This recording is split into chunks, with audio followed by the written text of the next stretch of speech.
By all outward appearances, I should hate How to Train Your Dragon. This has so many things I can't stand in a movie. The geeky dweeb who becomes the hero. The prejudiced parent who will never listen. The misunderstanding that'll break them apart and just result in them moping and doping. The hiding the pet so that nobody sees him. A lean towards modern day talk in a fantasy world. This is stuff I usually can't stand. But for some reason, here, it really works. There's just something about the way this story is told and presented and paced that just really gets it. It's almost like I was hearing this story for the first time, even though I've heard it a million times before. Which is fine because the people who did this also directed Lilo and Stitch, another movie that's been done a million times but seemed very fresh and new when they put their spin on it. And this movie works very much the same. A young boy lives in a world of Vikings, who spend most of their time trying to fight off dragons. Why? Because they believe dragons are evil. And who can blame them? They constantly attack, breathe fire, and are just dangerous animals. But the boy starts to see things a little differently when he comes across a wounded dragon in the middle of a field. So the boy decides to study him. As he spends more and more time with him, he realizes that dragons are not inherently evil. They're like any other animal. As long as they can be understood, they can be trained to be peaceful.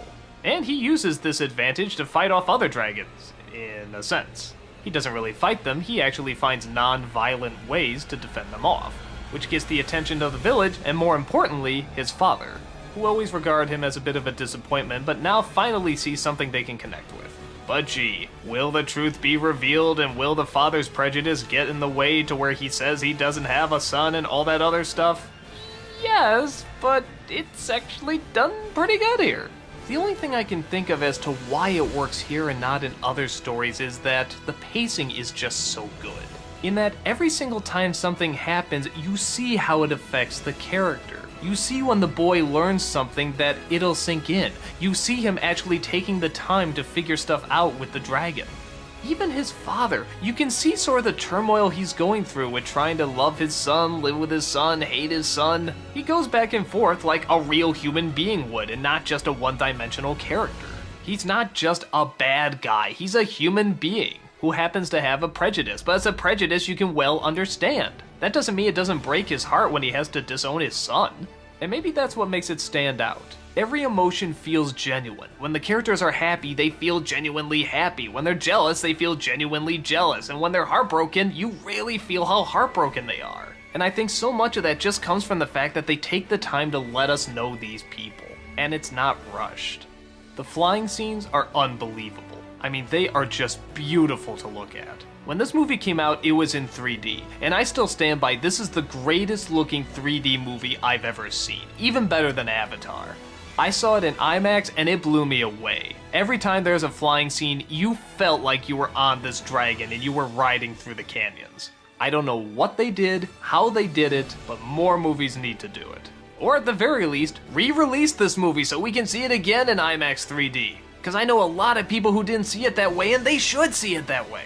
But the great thing about the film is, even if you take that aspect out of it, it's still a good story, and there's still good characters. It's one of the few movies that can have this combination of things I usually don't like, and can somehow really pull it off. It can be funny, it can be harsh, and it can be very genuine. The one problem I have with the film is when it's revealed exactly how the dragons work. Even to this day, I'm sort of confused how it all goes down. It's like there's a giant dragon and all the little dragons have to feed that giant dragon, so they're kind of slaves, but they can just fly off if they wanted, couldn't they? Why did they have to return to this dragon? Why is that the reason they have to attack the people? It's pretty confusing. But once again, they make up for that with just how creative and cool the dragons are. And how different each one is, and how they function. Each one has their weakness, each one has their strength, each one even sort of has its own personality. Like I said before, a lot of time went into the details of this film. I think it's just a straight up wonderful flick. If at any point you can see it in IMAX and 3D, definitely take advantage of it. But if not, it's still a great film regardless.